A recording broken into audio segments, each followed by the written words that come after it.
Mjeku i jep urdhër, ja pse nuk duhet të pini kafe pas dite. Kafja është e rëndësishme për shumë persona të cilët e kanë bërë atë pjesë të rutinës së tyre të përditshme dhe për më tepër kur e shohin si mënyrën e vetme për të zgjuar në mëngjes.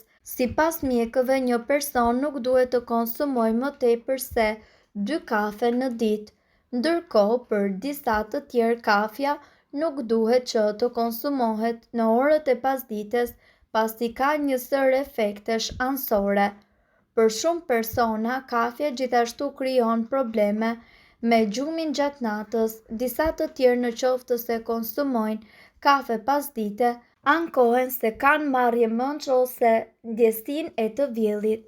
Kjo vjen si rrjedhoi e nivelit të lartë të kafeinës që për organizmin e tyre nuk është i nevojshëm dhe për më tepër në orët e vona, prandaj duhet të tregoheni gjithmonë të kujdesshëm.